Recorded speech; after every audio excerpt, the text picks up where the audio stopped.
Rachel Bennett adjusted her sleeve, the soft camel-colored cashmere brushing against her wrist like silk.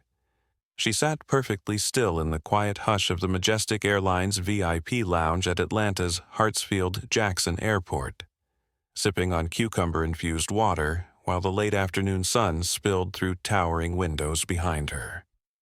Beside her, Naomi, her identical twin, tapped through the final draft of their presentation, her brows knit in focused determination. It was supposed to be a celebratory moment.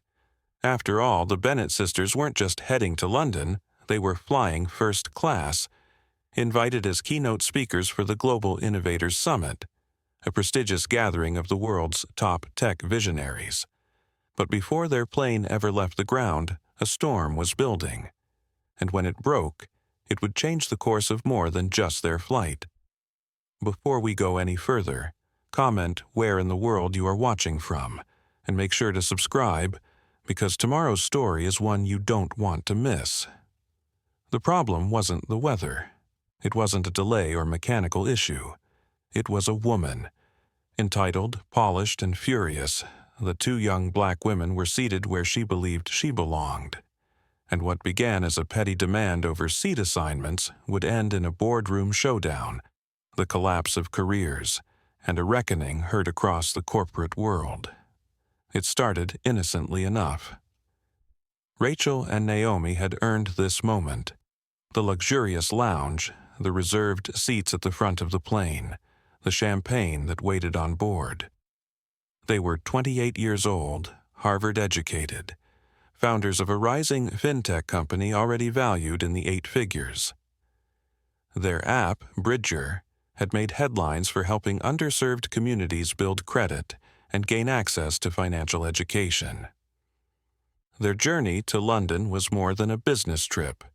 It was a symbol of how far they'd come and how far they intended to go. But prestige doesn't always protect you. Not in a world where appearances still speak louder than accomplishments to the wrong people. She arrived in a swirl of expensive perfume and louder than necessary heels. Margaret Whitmore, 50-something and dressed to be noticed. Everything about her screamed old money, the Gucci loafers, the oversized Louis Vuitton tote, the pearls that clung to her neck like they'd been handed down from some plantation-era grandmother. With her came the gate agent, Stephen, young and anxious, clearly under pressure. Margaret wasn't asking, she was announcing.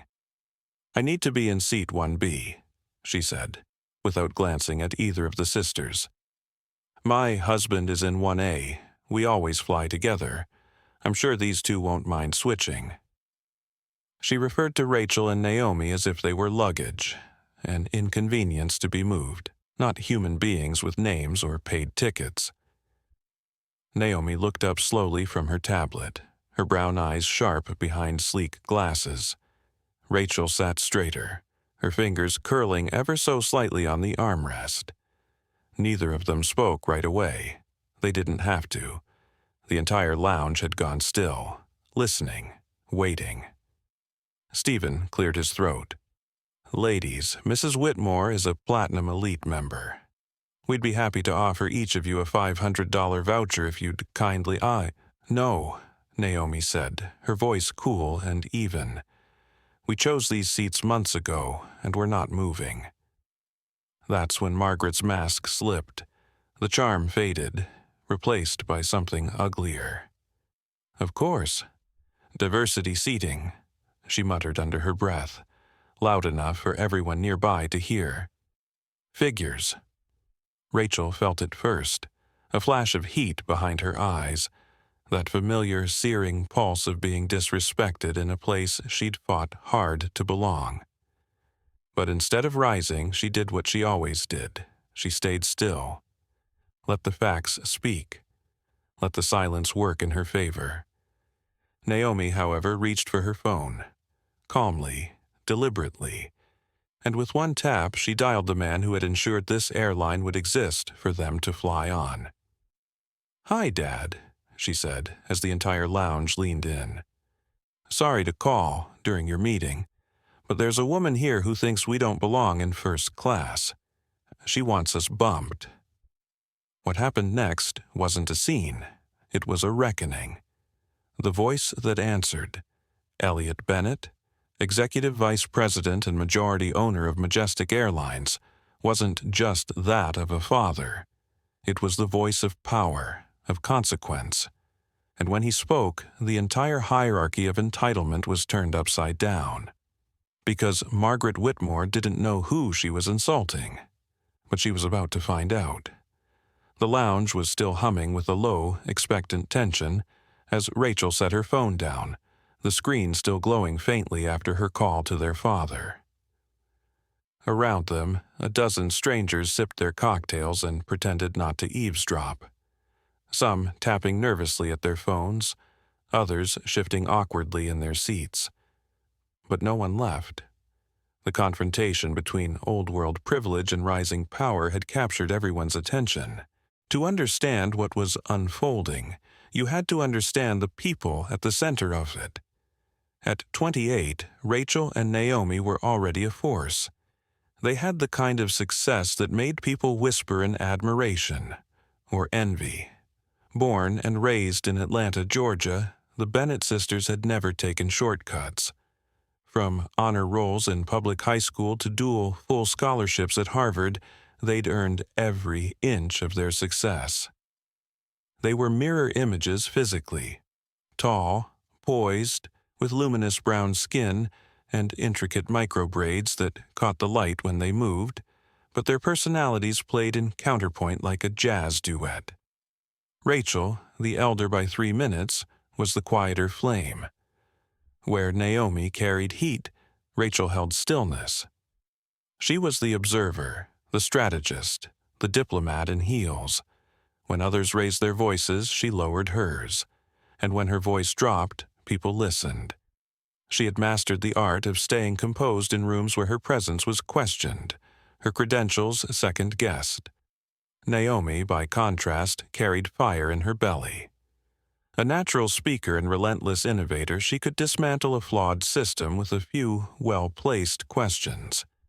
She had that rare talent for being both brilliant and disarming, able to challenge someone's worldview without ever raising her voice. But she wasn't above letting her eyes do the talking. And at that moment they were fixed squarely on Margaret Whitmore, with a gaze sharp enough to slice glass. Together, they had built Bridger, a fintech startup designed to bring financial education and credit-building tools to communities often left behind by traditional banks. The app had gained national attention for its clean design, intuitive function, and social impact. When the Global Innovators Summit in London extended an invitation for a keynote address, it wasn't charity, it was recognition. And now, just hours before they were set to board their flight, their place in first class was being questioned by a woman who hadn't even bothered to ask their names. But that was the thing about power. It didn't always arrive with a booming voice. Sometimes it sat quietly, sipping cucumber water, waiting to be tested. A Margaret Whitmore. The woman standing before them was the opposite of subtle. Margaret Whitmore was in her mid-50s, and the sort of woman who wore wealth like armor. Everything about her screamed curated opulence. Her Gucci loafers were polished to a military shine.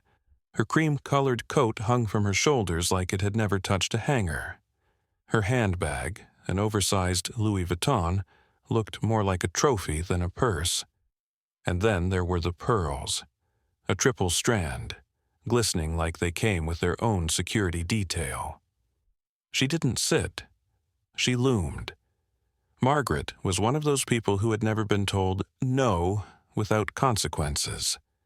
Whether through marriage, money, or sheer force of will, she had spent decades bending systems in her favor. Platinum elite airline status, country club memberships, private charity galas. She lived in a bubble of exclusive perks and social deference. What irritated her wasn't just the fact that she couldn't sit next to her husband in first class. It was who was sitting there instead. 2 young black women, stylish, confident and unbothered by her presence. That was what Margaret couldn't stomach, and so she came with demands, not requests, cloaked in the thinnest layer of civility. Her entitlement didn't ask for permission. It expected submission. Stephen, the gate agent. Trailing just behind her like an apologetic shadow was Stephen, a young gate agent barely out of training. His airline-issued blazer was too big in the shoulders, and his name tag sat crooked on his lapel. He had the unfortunate luck of being on shift when Margaret Whitmore showed up late to check in, demanding a change that couldn't be made. Stephen's mistake wasn't just procedural, it was moral. Caught between appeasing a VIP passenger and respecting the integrity of his booking manifest, he had made the wrong call, one he'd later regret deeply. You could see it in the way he fidgeted, in the sweat collecting on his brow, in the half-hearted way he tried to smooth things over. "It's just a small change," he'd murmured, as if moving people from their hard-earned seats wasn't a big deal. But the Bennetts weren't just anyone. And this wasn't just about seats. Stephen was a pawn in a much bigger game, but pawns still have choices, and he had chosen to side with money, not merit. Linda Carson, lounge supervisor. If Stephen was the flustered foot soldier, Linda Carson was the general trying to keep the peace. In her early 40s, with the steely poise of someone who'd survived 20 years in hospitality, Linda had seen it all. Meltdowns over missed flights, tantrums over cold champagne, even one instance of a woman throwing a croissant at a flight attendant. But this felt different. Linda had been in the back reviewing shift reports when she got the call that a situation was developing. By the time she reached the lounge floor, she could already feel the temperature of the room shift. Margaret Whitmore was in full performance mode, droning on about anxiety, loyalty, and the importance of seating continuity. Meanwhile, Rachel and Naomi sat like statues, dignified and unmoved. Linda recognized the power dynamic instantly, and to her credit, she tried to uphold policy. "Seats 1A and 1B are confirmed and cannot be reassigned," she had stated calmly, her voice professional but firm. But Margaret wasn't just pushing boundaries, she was bulldozing them. And when Margaret hissed, "I know how this works. Diversity quotas, brochure optics, you people need the appearance more than the substance," the air left the room. It was no longer about preference, it was about racism, plain, venomous, and spoken with the ease of someone who'd done this before and gotten away with it. That's when Naomi made the call. Elliot Bennett, the power behind the curtain. On the other end of the line was Elliot Bennett, the girl's father, a man who didn't need to shout to command a room. At 58, he was one of the most respected figures in American business. As executive vice president of the Sterling Group and, more recently, the controlling shareholder of Majestic Airlines, Elliot had spent decades building empires. He was brilliant, cold when necessary, and fiercely loyal to his family. Most people in that lounge didn't recognize the name, but those who did sat up straighter when they heard his voice. There was something in the way he said, "Let me speak to the supervisor," that silenced every whisper in the room. And when he calmly laid out Margaret's behavior, called out the $500 insult offered to his daughters, and reminded everyone that a ticket was a contract, not a suggestion, you could almost feel the tectonic plates of the airline's culture start to shift. He wasn't just defending his daughters. He was issuing a warning to every employee, every executive, every entitled passenger who thought wealth excused indecency. Douglas Whitmore. The unseen consequence. Though absent from the lounge, Douglas Whitmore would soon become another casualty of this moment. A senior partner at Sullivan & Brandt, a high-powered New York law firm, Douglas had spent his life crafting legal defenses for billion-dollar corporations. He was cold, precise, and utterly reputation-driven. He'd also spent months courting Elliot Bennett as a client, negotiating mergers, offering legal counsel, dining at private steakhouses in Midtown Manhattan. He never imagined it would all unravel because of his wife's words. But entitlement has a long tail. And when karma hits, it doesn't ask if you were in the room. It just asks if your name was on the door. As the lounge held its collective breath, one truth became undeniable. This wasn't just a case of seat shuffling. It was a collision between generations, between the old rules of inherited power and the new standards of earned respect. The players were now clear, and so were the stakes. Because in this high-altitude game of privilege and principle, every name mattered. And some names, like Bennett, were about to leave their mark. The quiet in the lounge wasn't peaceful anymore. It was loaded, like the heavy silence before a thunderstorm when the sky hasn't yet broken, but the pressure has shifted and the air feels electric. Something was about to happen. Everyone knew it, even if no one dared say it. Margaret Whitmore stood just feet from Rachel and Naomi Bennett, her lips pursed so tightly they looked carved into her face. Her fingers clutched the handle of her Louis Vuitton tote as if it were a weapon. Her perfectly lacquered nails tapped against her iPhone, not from nerves but from something worse: calculation. She hadn't gotten what she wanted, not yet. And people like Margaret weren't used to hearing no, especially not from two young black women who refused to play small. The Bennetts' refusal to move from their first-class seats wasn't just inconvenient. To Margaret, it was insubordination. In her world, status didn't have to be earned. It was worn, like a family crest or a fur coat. And when someone challenged that order, it wasn't just disruptive, it was personal. Rachel shifted slightly in her seat, crossing one long leg over the other with practiced elegance. Her posture said everything. We belong here. Her calm unnerved Margaret more than any insult could have. It was Naomi, though, who broke the silence.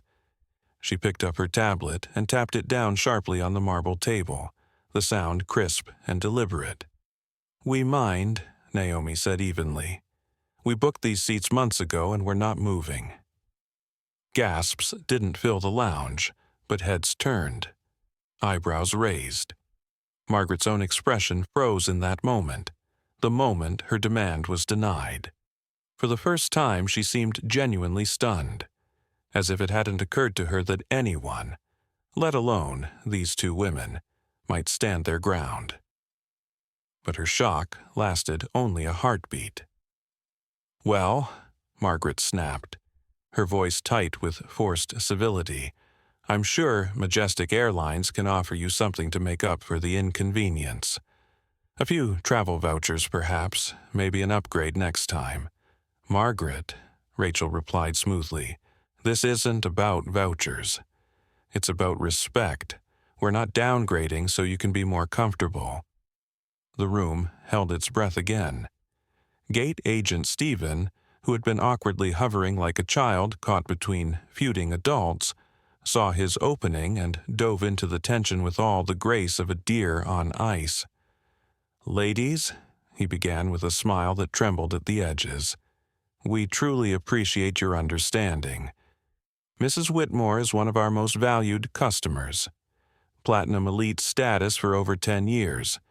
We'd be so grateful if you would, just this once, consider moving to business class. As I mentioned earlier, we can offer each of you a $500 travel voucher as a thank you." Naomi let out a short, humorless laugh that echoed just a little too loudly in the otherwise hushed lounge. $500, she repeated. "To give up the seats we paid for, to move down a class so she doesn't have to sit away from her husband for 8 hours. She gestured toward Margaret with a flick of her hand. "You must be joking." The edge in Naomi's voice was unmistakable now. This wasn't about vouchers or seating anymore. It was about being asked again to make themselves small for the comfort of someone louder, whiter, and richer. It was about the 100 little compromises they'd made in boardrooms, meetings, airports, compromises that were never expected of people like Margaret.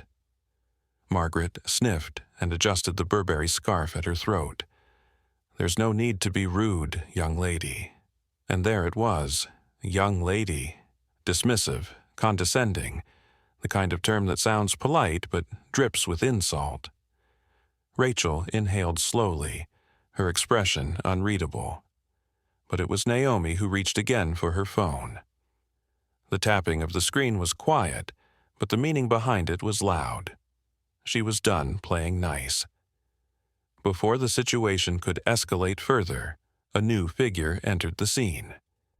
Linda Carson, the lounge supervisor, stepped forward with the air of someone used to managing crises, but not quite prepared for the one she was walking into. Her sharp navy uniform was immaculate. Her heels clicked softly against the tile as she approached the small circle of tension that had formed like a storm cell in the center of the lounge. "Is there a problem here?" she asked, her tone professional but edged with concern. "Oh, yes," Margaret said quickly, as if she'd been waiting for backup. "There most certainly is. I've been treated appallingly by your staff and, frankly, your passengers." She pointed an accusatory finger toward the twins, as if they were the ones causing trouble. "I simply asked if they might switch seats so I could sit next to my husband. I didn't demand, I didn't raise my voice, and now I'm being attacked." Linda blinked once.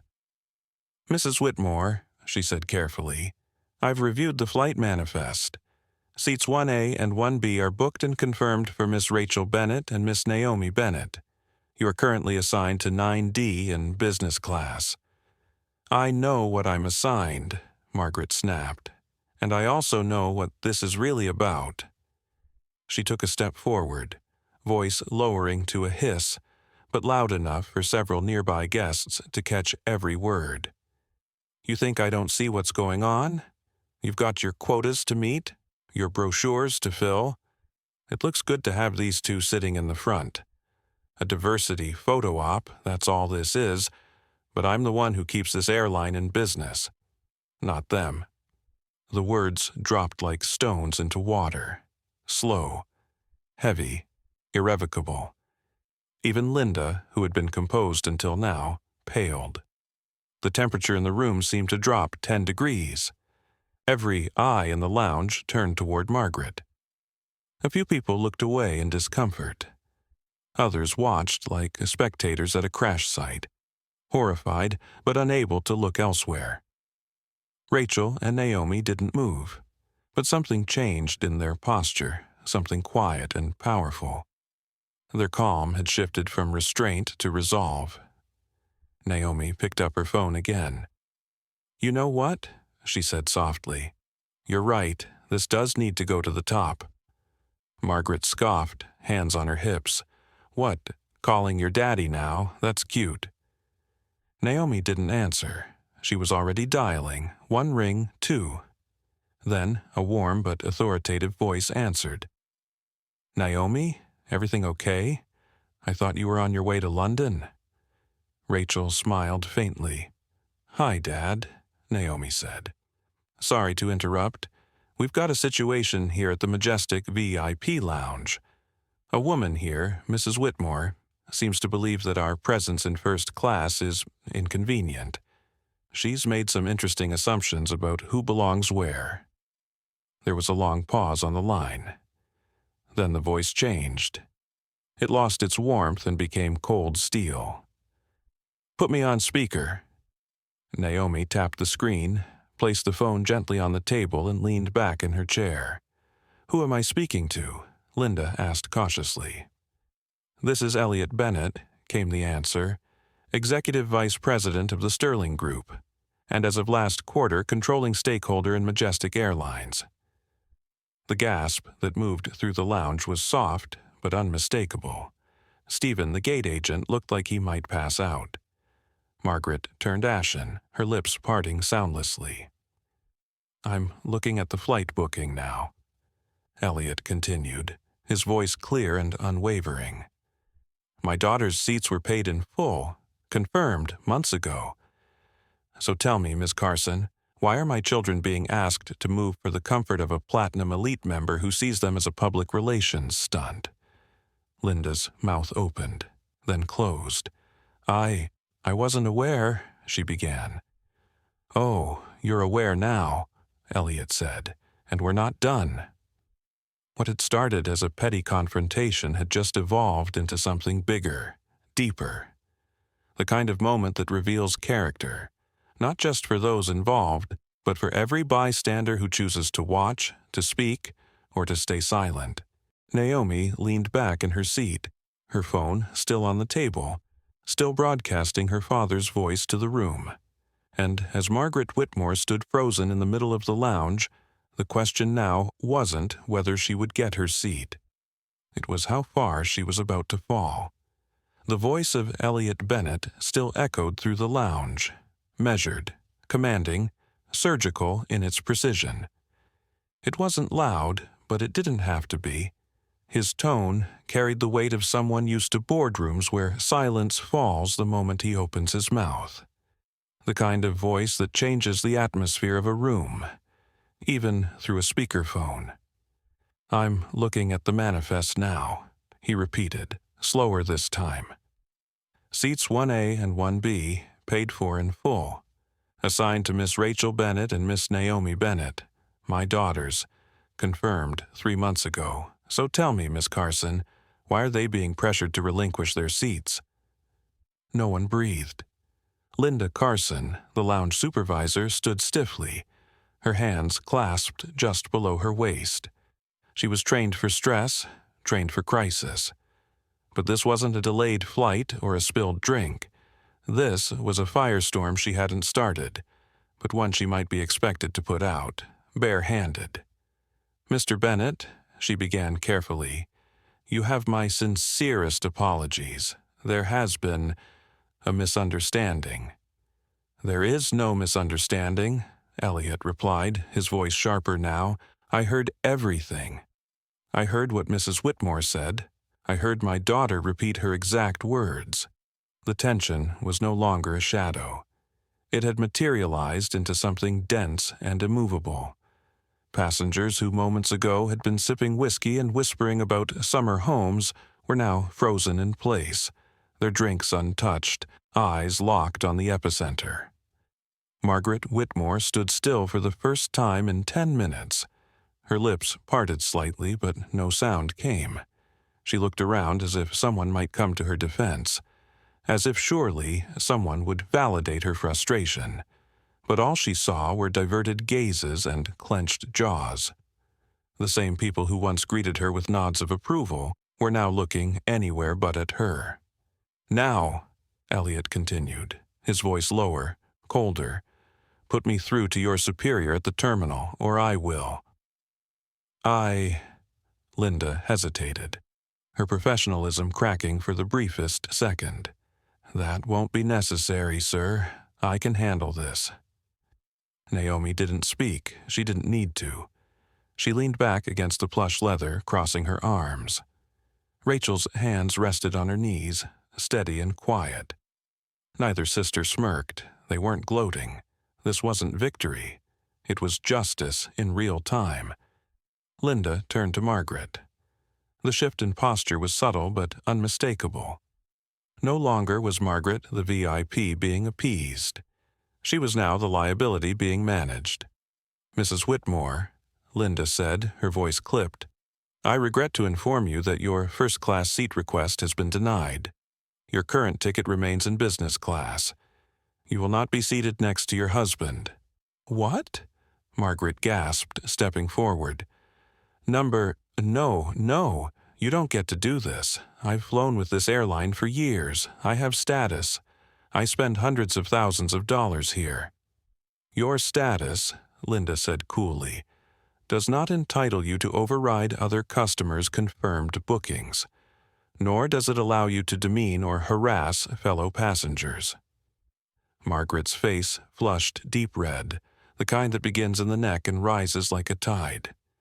This is discrimination. I'm being punished because I'm not some diversity hire." She didn't finish the sentence. Rachel stood. She didn't raise her voice. She didn't point. She simply stood, and the energy shifted again. "Let me be perfectly clear," Rachel said, her voice firm enough to stop Margaret mid-rant. "This isn't about race. This is about entitlement. You didn't ask us to switch seats. You assumed we didn't belong here. You looked at us, saw what you wanted to see, and believed your comfort was worth more than our place." Her words cut cleaner than any insult. Margaret opened her mouth again, probably to demand an explanation, to reclaim some ground. But at that exact moment a second voice entered the room. Deeper, older, sharper. It came not through the phone, but in person. "I heard we had a situation." Heads turned toward the lounge entrance. A woman in her mid-40s strode into the room wearing the same crisp navy uniform as Linda, but with an extra stripe of gold on her epaulets. Her dark auburn hair was pinned back neatly. Her walk was purposeful, no wasted steps. Her name tag read, "Teresa Holt, VP, Customer Experience, Majestic Airlines." Margaret visibly flinched. Teresa had the no-nonsense demeanor of someone who had flown with screaming infants in coach, mediated international emergencies, and handled billion-dollar clients, all before her second cup of coffee. She surveyed the room with a glance, taking in the body language, the tension, the phone still resting on the table, glowing faintly. "Is Mr. Bennett still on the line?" she asked. "He is," Naomi said, without looking away from Margaret. She tapped the screen. "Mr. Bennett, this is Teresa Holt, VP of Customer Experience. I've just arrived." "Good," Elliot replied. "Then I assume you've been briefed." "I have, sir," Teresa said, "and I'd like to speak with the guests in question privately." Linda hesitated. Teresa looked at her. "Now?" Linda nodded and gestured to the Bennetts. "Ladies, if you'd come with me, please." Rachel picked up her bag. Naomi followed. The phone call remained on speaker, the line still active. Margaret reached out, grabbing Linda's sleeve. "This is a disgrace." "Do you know who my husband is?" "Yes," Teresa said coolly, before Linda could answer. "We do, and we'll be addressing that shortly." It was no longer a skirmish. It was now a full-blown escalation. In a side office just past the main lounge, the Bennetts were seated again, this time across from Teresa and Linda. The atmosphere was cooler here, more clinical. "I want to formally apologize," Teresa said, folding her hands. "This situation should never have reached this level." Rachel tilted her head slightly. "But it did." "Yes," Teresa said, "because someone failed to shut it down when they should have." Linda flinched. Naomi glanced at her. "You tried. You didn't have all the facts, but you tried." "Not hard enough," Linda replied quietly. "I should have ended it when she said diversity quota. I should have removed her then." "You're right," Rachel said. "You should have." Teresa took a breath and looked toward the speaker. "Mr. Bennett, may I speak freely?" "Please do," came the answer. "This is not just a one-time failure," Teresa said. "It's part of a broader issue we've struggled with in our premium services division. There's been a culture of appease the elite at all costs. And when that mindset intersects with bigotry, things like this happen." There was a pause. Then Elliot's voice returned. "Then fix it, publicly." "I intend to," Teresa replied. There was a long silence. Naomi picked up the phone and ended the call. The room felt heavier now, but the weight was purposeful, constructive. "Is she still in the lounge?" Rachel asked. "Yes," Linda replied. "Security is escorting her out." Naomi stood. "Then I think we're ready to board." Back in the lounge, Margaret Whitmore sat slumped in a chair, mascara streaking beneath her eyes, her scarf hanging limp around her shoulders. A staff member stood quietly at her side, waiting to walk her out. She had lost more than a seat. She had lost the illusion that her money could shield her from consequence. As the Bennetts passed by her on the way to the jet bridge, she didn't speak. She didn't look at them. She kept her eyes fixed on the floor, as if somehow that would erase what had happened. It wouldn't. Rachel and Naomi walked together, silent but upright. Their dignity had been tested and confirmed. And as they stepped onto the aircraft, the purser greeted them with a knowing smile. "Welcome aboard, Miss Bennett. Miss Bennett, we're honored to have you." The cabin sparkled around them. Soft gold accents, champagne flutes prepped, seats angled for privacy. They placed their bags in the overhead, settled into 1A and 1B, and buckled in. The real flight hadn't taken off yet, but the journey, their journey, was already well underway. The wheels of justice don't always turn slowly. Sometimes all it takes is one phone call to send the entire machine into motion. And on that cloudless afternoon in the Majestic Airlines VIP lounge, the Bennetts didn't just make a call. They pulled a lever that would shake the ground beneath a tower of entitlement. The tension in the side office still lingered as Rachel and Naomi were escorted back into the lounge. Teresa Holt walked ahead of them, speaking in hushed tones with Linda Carson. A small crowd of passengers had repositioned themselves to casually observe from a distance, phones in hand, curiosity sharp as razors. Margaret Whitmore was still there. She hadn't been escorted out yet, though it was clear her removal was imminent. She was sitting stiffly, legs crossed tightly, her eyes darting from one airline employee to the next, as if trying to calculate where she still held sway. Naomi stepped into view first. Her heels clicked softly on the polished floor, a sharp counterpoint to the lounge's otherwise subdued ambiance. She moved deliberately, calmly, like a chess player who knows the next 3 moves will end the game. Rachel followed, phone in hand, already redialing. Margaret sat up straighter, her tone sharpening. "Are you seriously calling him again?" Rachel raised an eyebrow. "Oh no, not him." Naomi's smile was faint. "This time, we're going higher." The phone rang once, then again. On the 3rd ring, the voice that answered cut through the room like steel wrapped in velvet.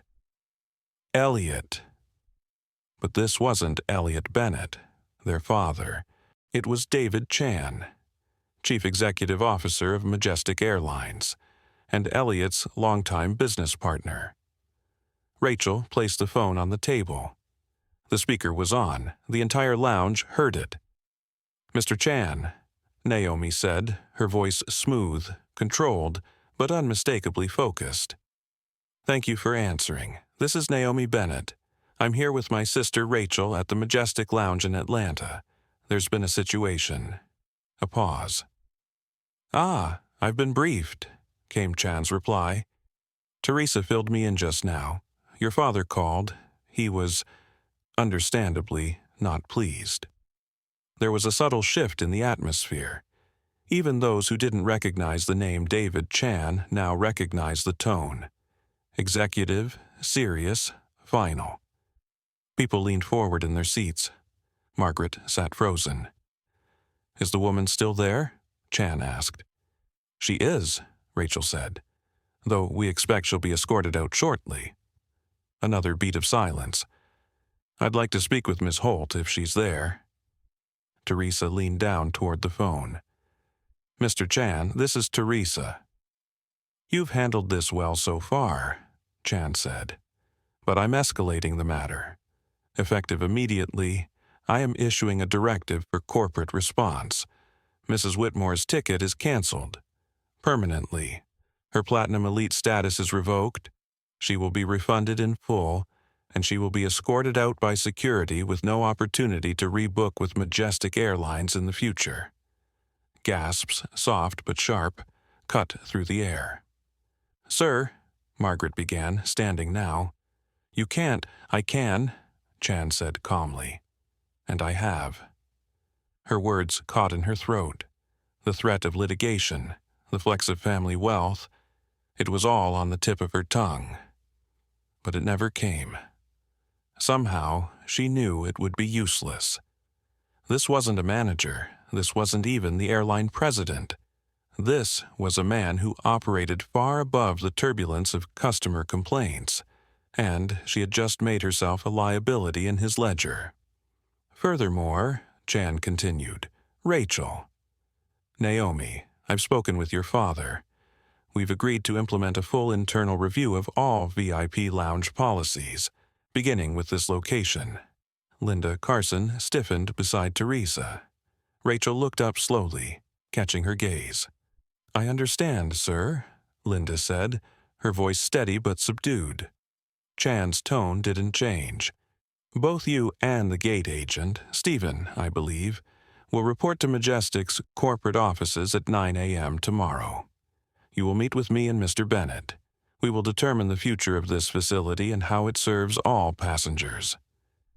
Stephen, who had been quietly standing near the entry desk, looked like he'd been punched. His shoulders slumped. His hands trembled slightly as he held his iPad. Naomi looked toward him, not with satisfaction but with clarity. "You backed the wrong person," her eyes seemed to say. "Not cruel, just true." Margaret had sunk back into her chair now, her face pale, her lips pursed into a tight line.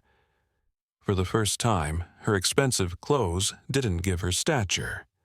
They hung off her like an old costume from a part she was no longer allowed to play. Then came the final blow. "I'll be speaking with your legal counsel shortly," Chan said, directing his words toward Linda and Teresa now. "Mrs. Whitmore is married to a senior partner at Sullivan & Brandt, correct?" "Yes, sir," Teresa replied. "Then draft a notice," he said flatly. "As of today, Majestic Airlines and all Sterling Chan subsidiaries are terminating our $15 million legal services contract with Sullivan & Brandt. Include in that letter a transcript of Mrs. Whitmore's statements made in the lounge today. Let Mr. Whitmore see exactly what kind of liability he married." There was no anger in his voice, just resolution. It was colder than rage, more dangerous than fury. It was corporate justice delivered with surgical precision. "Thank you, Miss Holt," Chan finished. "Rachel, Naomi. We'll be following up after your flight. Safe travels." The call ended. The screen went dark, and for several seconds no one moved. It wasn't just the silence of shock anymore. It was the silence of permanence. Something had changed. Not just for Margaret, not just for the staff, but for everyone who had witnessed the moment when power, real power, stood up for what was right. Rachel broke the silence first. She turned to Linda. "We ready to board?" Linda nodded. "Yes, Miss Bennett, of course." She gestured toward the jet bridge. The sisters collected their carry-ons and followed the purser to the plane. Behind them, Margaret was quietly ushered toward the exit by two uniformed attendants. Her posture bent, her heels clicking unevenly against the tile. As Rachel and Naomi stepped into the plane, the air felt cooler, cleaner somehow. The cabin was immaculate, every surface shining. A flight attendant greeted them at the threshold with a reverent smile. "Welcome aboard, Miss Bennett. Miss Bennett, we've been expecting you." On the tarmac, the world turned. As the aircraft pushed back from the gate and taxied toward the runway, Naomi leaned back in her seat and let her head rest. Rachel lifted a glass of champagne offered by the purser. Vintage, chilled just right. The events of the past 2 hours had been exhausting, and yet there was a peace in it. Not the peace of comfort. The peace of knowing a line had been drawn, and enforced. A few rows back, a crew member leaned in with a soft whisper. "Your father called ahead," she said. "We've been upgraded to full presidential service. Chef on board, caviar en route. Mr. Bennett insisted." Rachel smiled for the first time in an hour. Naomi clinked her glass gently against her sister's. "To earned seats," she said. "To consequences," Rachel replied. And as the engines roared to life, lifting them skyward, neither woman looked back. The turbulence was over, but the storm they'd left behind was only beginning. By the time Flight 407 reached cruising altitude somewhere over the Atlantic, the real turbulence had shifted back to the ground. In a corner office 40 floors above Peachtree Street in downtown Atlanta, David Chan, CEO of Majestic Airlines, stood at the window of his glass-walled domain. He watched the sun begin its slow descent behind the skyline. His face, usually unreadable, was drawn tight, focused. In his left hand, he held a manila folder. Inside was the full transcript from the VIP lounge incident. Verbatim dialogue, timestamps, and audio logs. On his desk, a still image from the security footage showed Margaret Whitmore, mid-gesture, pointing toward Rachel and Naomi Bennett with all the imperial arrogance of someone used to commanding a room and being obeyed. Chan placed the folder down. There was a knock at the door. "Send them in," he said without turning around. The heavy wooden door opened, and Linda Carson entered first. Still in uniform, her posture soldier straight but her face drained of color. Stephen, the gate agent, followed her, barely able to make eye contact. His tie was loose, his shoes scuffed, his ID badge hanging like a weight around his neck. They didn't sit. Chan didn't offer. He turned slowly, letting the silence press down on them. "I've read the report," he said flatly. "I've reviewed the security footage. I've spoken to Mr. Bennett personally. And now I want to hear from you, briefly." Linda inhaled sharply. "Sir, I did what I could to de-escalate. When I arrived, the conversation had already become inappropriate. I stood up to the passenger. I enforced the booking manifest. You enforced it," Chan repeated. "Eventually." Linda didn't argue. She couldn't. "And you?" he said, turning to Stephen. Stephen's voice came out shaky. "Sir, I thought I was following policy. We're told to accommodate Platinum Elite members whenever possible. I wasn't trying to discriminate. I didn't know who they were." "That's the problem, Mr. Lin," Chan said. "It shouldn't matter who they were." He stepped forward and placed the transcript on the table between them. "This," he said, tapping the folder, "is more than a mishandling. This is a systemic failure. It's the kind of moment that defines who we are as a company and how the public sees us." Stephen bowed his head. "I want you both to understand something," Chan continued. "Elliot and I didn't buy this airline to slap our names on the tail fins. We bought it to rebuild a culture. We believed Majestic could be the best airline in the country, not just in service, not just in luxury, but in principle. What happened yesterday nearly cost us that." He let the words settle. Then, with a sigh, he walked to his desk and picked up a new folder. "This," he said, handing it to Linda, "is your reassignment packet." Linda blinked. "You're not being terminated," he said. "Your instincts were flawed, but you showed backbone. You pushed back when it mattered. That shows potential, and we don't discard potential." Linda looked at the folder in her hands. Her eyes moved down the title page. "Global Director of VIP Training and Policy," she read aloud. "You'll be rewriting the entire customer service training program for our worldwide network," Chan said. "You'll use yesterday's incident as your cornerstone case study. Your job will be to make sure this," he tapped the folder again, "never happens again. Do you understand the gravity of what I'm entrusting to you, Linda swallowed hard. Yes, sir, I do. Chan turned to Stephen. You, however, he said, his voice cooling again, are not ready for leadership. Not yet. Stephen nodded. He'd expected this. You're being released from Majestic Airlines, Chan said, his voice final. Stephen's shoulders slumped. I understand. But then Chan's tone shifted. I've made a call on your behalf, he added. A colleague of mine runs a logistics firm in Marietta. They need dispatchers. You'll work the night shift. Long hours, no frills. But it'll teach you something about respecting contracts, timelines, and people. Stephen looked up in disbelief. You? Sir, thank you. Don't thank me yet, Chan cut in. Do the work, earn your way back. In a year, if you've learned something, reapply for our cargo division. You'll start from the ground up, the right way. Stephen nodded, his voice tight with emotion. Yes, sir, I will. Chan gestured toward the door. Dismissed. They left in silence. Across the country, a legal empire trembles. The fallout, however, wasn't done. It reached across time zones, through cables, into corner offices, behind mahogany desks.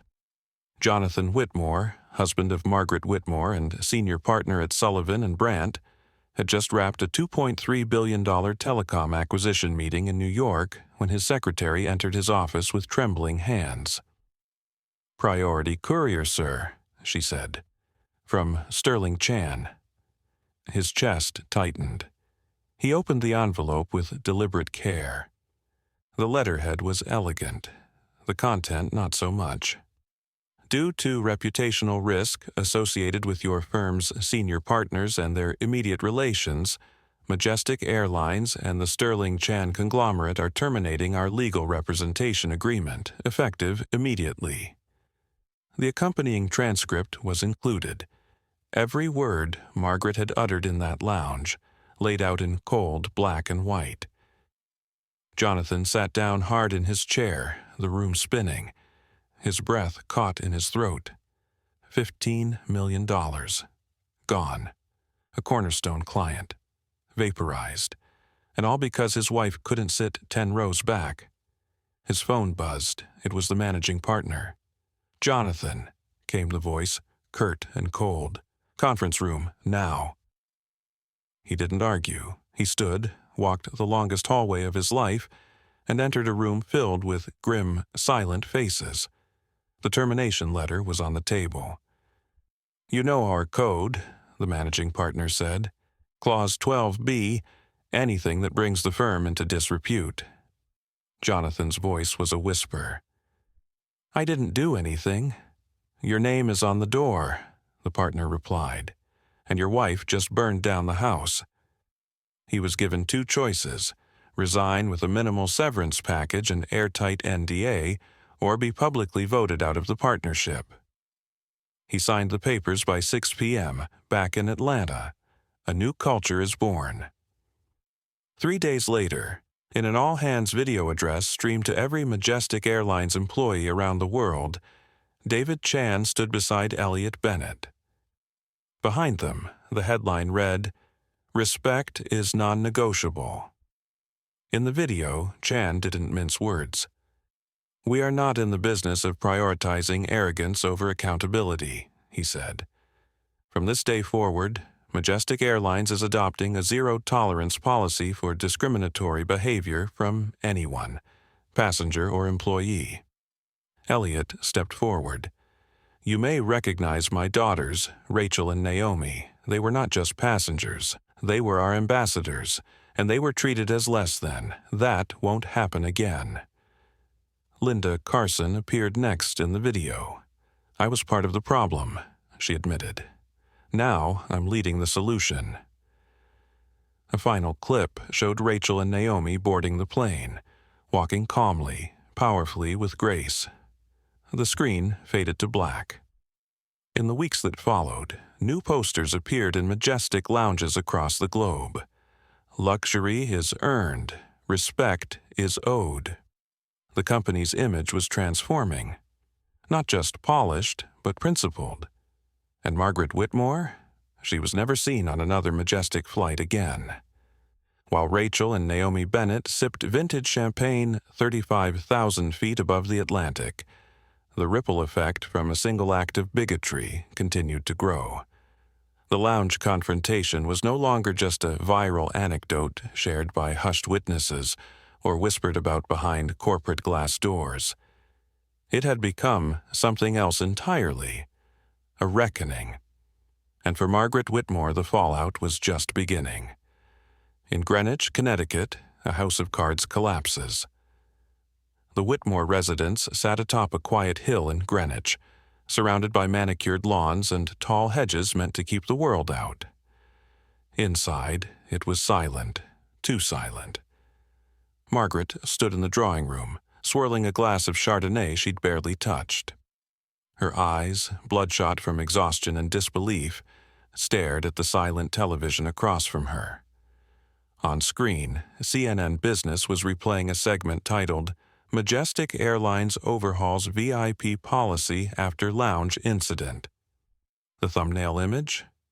Rachel and Naomi Bennett walking calmly through the terminal, framed by a headline that read, "Young Tech Innovators Refuse to Move. Airline Responds with Swift Corporate Action." Margaret's lips tightened. She had watched the clip a dozen times, hoping it would change, hoping the media would find some other angle to focus on. An error in booking, a staff mishap, anything that could redirect the blame. But the narrative had already taken shape. She was no longer the elite, misunderstood wife of a powerful attorney. She was the face of entitlement. And soon, she would become something worse. Her husband's return. When Jonathan Whitmore walked into their sprawling foyer later that evening, his face was gaunt, his shoulders slumped, his tailored suit wrinkled in places where it was never supposed to crease. He didn't speak at first. He set down his briefcase, removed his overcoat, and slowly unbuttoned his cuffs, methodically, almost ritualistically. Margaret rose from the settee. "You will not believe what they've done to me," she began, her voice brittle. "They canceled my platinum status, refunded my ticket like I was some kind of common passenger, and that man, Robert Bennett, threatened me through a phone call. I'm the one who was discriminated against." Jonathan didn't respond.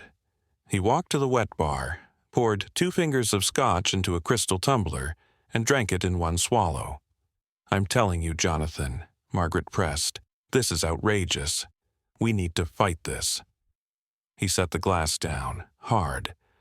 "I lost my job," he said quietly. Margaret stopped mid-sentence. "What?" "They've terminated our firm's contract, Sterling Chan. $15 million. Gone, effective immediately. And since I was the partner responsible for managing the relationship," he turned to face her fully now, his face pale, his eyes hollow. "I was given a choice: resign quietly or be publicly ousted." She blinked. I'm no longer a partner. I'm no longer employed," he said, his voice rising now, years of cultivated control cracking at the edges. "And it's because you couldn't keep your mouth shut." Margaret gasped. "I didn't do anything wrong." "You called 2 respected black women diversity hires. You accused them of being a photo op in front of half a dozen witnesses. You humiliated yourself and used my name in the process. That transcript went straight to David Chan's desk." Her face paled. "They had no right. They had every right," he snapped. "Your behavior didn't just cost us money, Margaret. It cost us reputation, access, clients. Everything we built is crumbling because you couldn't tolerate someone sitting in front of you on a plane." There was a crash. Her wine glass slipped from her hand and shattered across the marble floor. Neither of them moved to clean it. The social circle shatters. In the weeks that followed, the social consequences were more brutal than any corporate decree. Invitations to private luncheons in Manhattan, gone. Her book club stopped responding to messages. The charity board she'd once chaired regrettably removed her from the mailing list. At the country club, no one said anything directly, but the glances, the hushed conversations behind manicured fingers, were unmistakable. They all knew. Worse, they believed it. Margaret became a walking cautionary tale, a symbol of what happens when privilege is mistaken for power. The phone never rings. Jonathan received no job offers, at least not the kind he wanted. His name had quietly been circulated among firms as damaged. And while no article named him directly, everyone in the industry knew the story, knew that it was his wife, knew that he hadn't done enough to distance himself. He stopped going into the city, stopped shaving. One day, he stood in the garage for almost an hour, staring at the Mercedes he could no longer justify keeping. Margaret tried to spin it as a misunderstanding, a smear campaign. She hired a PR firm, briefly. They dropped her within a week after new information surfaced. There was no recovery, only consequences. Meanwhile, in London, a victory built on integrity. At the same time, across the Atlantic, Rachel and Naomi Bennett were experiencing the opposite end of the karmic equation. Their keynote at the Global Innovators Summit brought the house down. The auditorium in London was filled with venture capitalists, tech journalists, policymakers, and eager young entrepreneurs. The sisters' presentation on inclusive financial infrastructure was intelligent, passionate, and precise. They weren't just symbols of resilience now, they were voices of leadership. After the event, they were approached by a senior representative from the Sterling Chan Philanthropic Foundation. "We'd like to talk to you about something," the woman said, handing them a sleek portfolio embossed in gold. Inside, a proposal for a $10 million Majestic grant for emerging innovators, funded by the conglomerate, designed to support startups founded by women and people of color. And they wanted Rachel and Naomi to serve as the founding selection committee. Naomi looked at Rachel. Rachel smiled. "This," she said, "is the kind of seat we want to offer others." The image that changed the narrative. A week later, a new advertising campaign rolled out across major airports, social media platforms, and the covers of top-tier travel magazines. The title? The New Face of First Class. The image? Rachel and Naomi Bennett, seated in 1A and 1B, laughing as they worked on laptops, champagne flutes balanced in hand. Power. Grace. Modern leadership captured in a single frame. Beneath the photo, the tagline read, "Your seat is earned. Your presence is respected. Welcome aboard." The campaign went viral. But more than that, it reshaped the conversation. In the end, truth outlasts status. Margaret tried to ignore the ad. She switched the channel when it aired, looked away at the airport when she passed the billboards. But they were everywhere. And every time she saw their faces, brilliant, composed, belonging, she was reminded of the moment she tried to take their seats. Not because she deserved them, but because she thought they didn't. The plane touched down in London just past 7 a.m., local time. The sky was painted in soft grays and pale golds, the kind of light that made every building in the city look centuries old, steeped in tradition. For Rachel and Naomi Bennett, the contrast couldn't have been sharper. They had just emerged from one of the most modern, high-stakes confrontations of their lives. Yet their arrival in the UK marked something almost timeless. They were no longer just rising stars in the fintech world. They had become symbols. Not because they had sought it, not because they had crafted a viral campaign or courted the spotlight, but because they had endured and stood firm. Their refusal to give up 2 first-class seats had revealed something far deeper than a booking conflict. It had unearthed a cultural fault line, one that ran through race, class, gender, and entitlement. And they hadn't just withstood the storm, they'd risen above it. The summit, a moment seized. The Global Innovators Summit was held in the soaring glass atrium of the Olympia Conference Center, not far from Kensington. When Rachel and Naomi took the stage, it wasn't just to applause, it was to recognition. Not celebrity, not token praise, but something quieter, more respectful. The audience knew who they were, not because of a scandal, but because of what they had built. Their keynote, Bridging the Gap, financial inclusion through smart tech, was delivered with poise and fire. Rachel led with statistics and strategy. Naomi followed with community stories and live demonstrations of Bridger, the app that had catapulted them to global relevance. They showed how marginalized users could access credit-building tools, financial literacy programs, and small business grants, all through intuitive design and trust-centered algorithms. They didn't mention what had happened in Atlanta. They didn't have to. The room already knew. And the respect in that hall was earned, not given out of pity or protocol. There was a stillness after they finished, then a rising wave of applause, then a standing ovation. Naomi looked down from the stage and saw something that struck her. It wasn't just the women in the audience standing. It wasn't just the Black founders.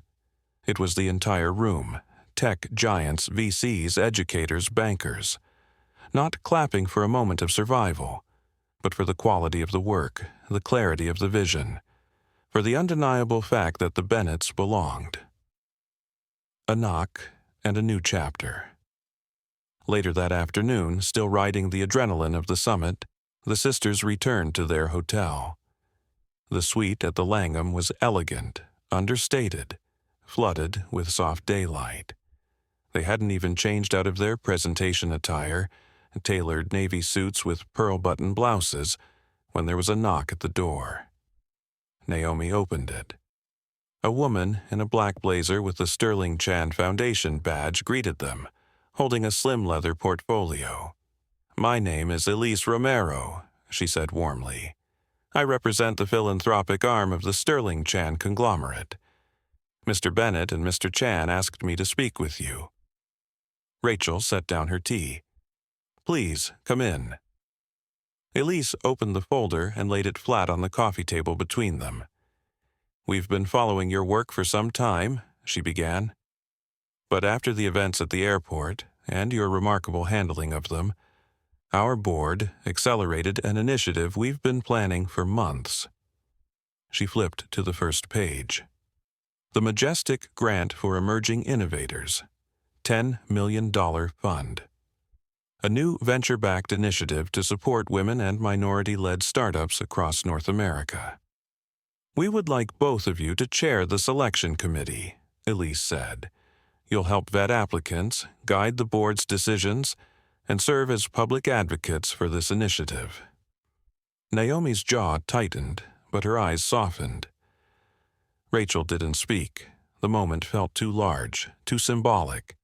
It wasn't just about money, it was access, institutional backing, long-term trust. "This," Rachel said finally, "is how change starts." Elise smiled. "There's more."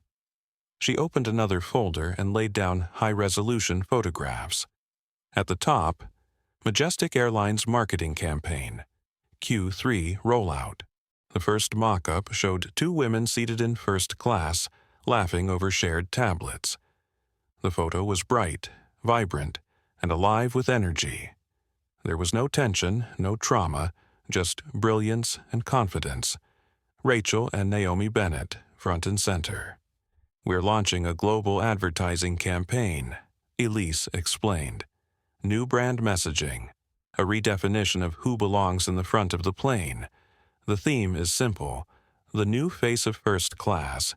You two are our lead image." Naomi leaned over the picture. She laughed, just once.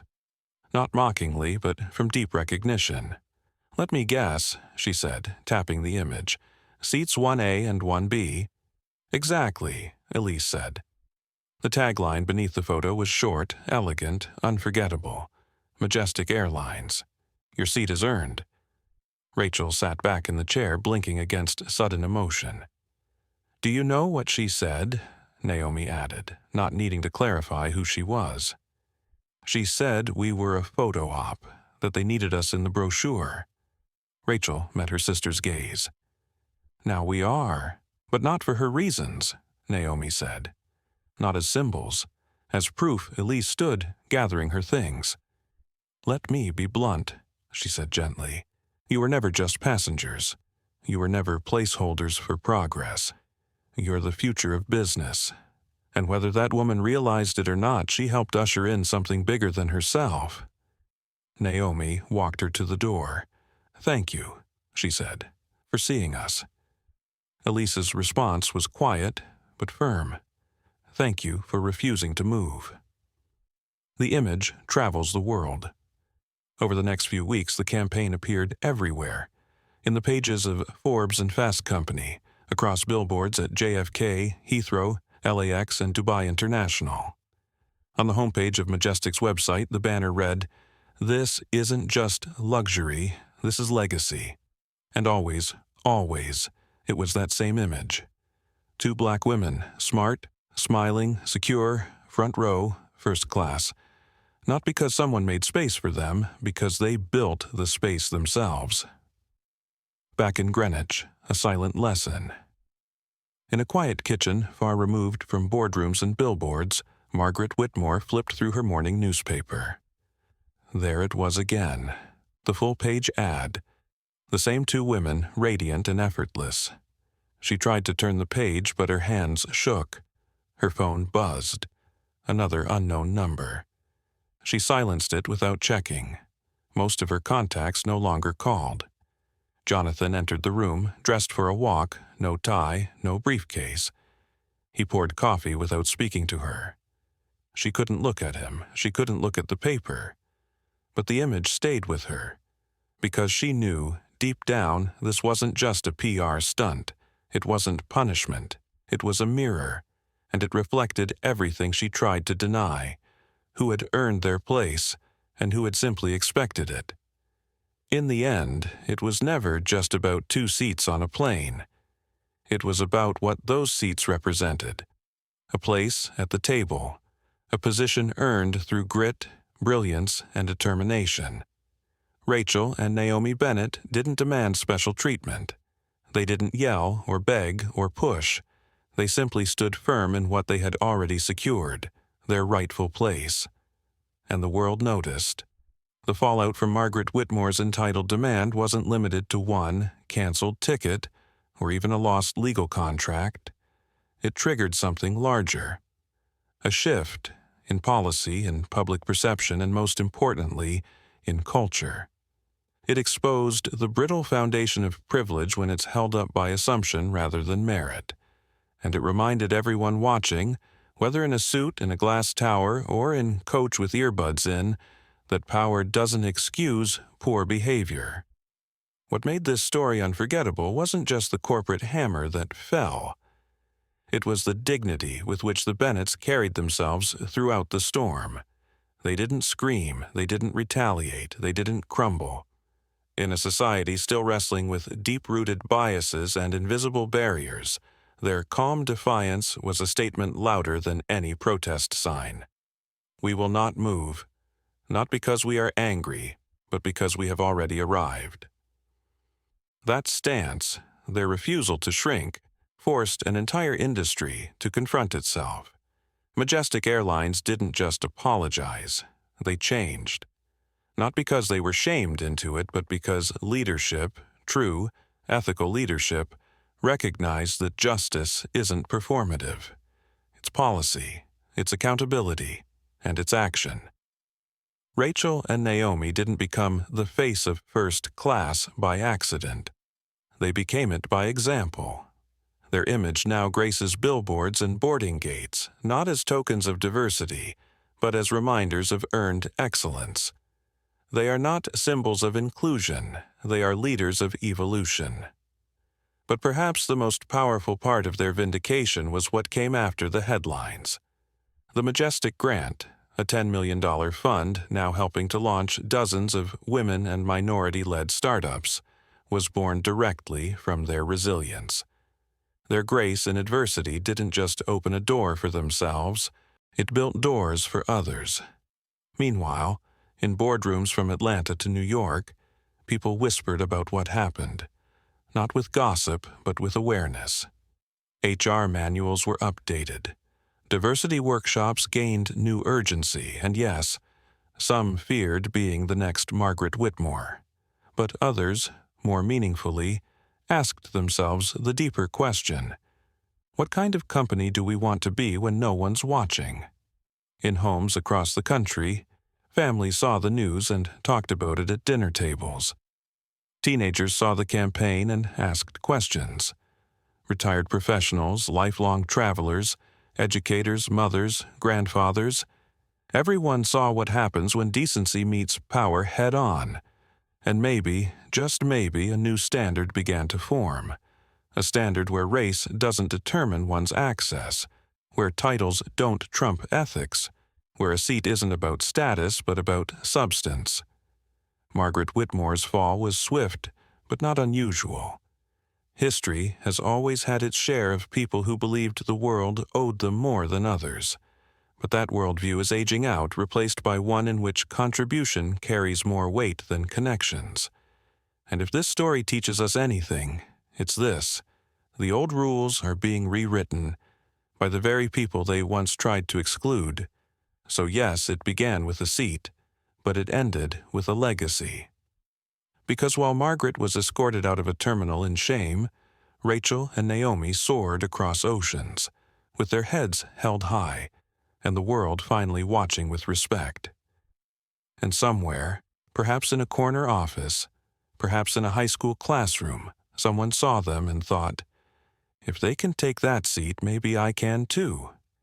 If this story moved you, made you think, or gave you hope, don't stop here. Hit that like button, leave us a comment with your thoughts, and subscribe to the channel for more real stories that shine a light on justice, dignity, and the quiet strength that changes everything. Have you ever faced a moment where standing your ground revealed someone else's character, or your own? Share it below. We read every single story. Your voice matters. Let's build a community where truth rises, respect leads, and every earned seat is honored. Your seat is earned.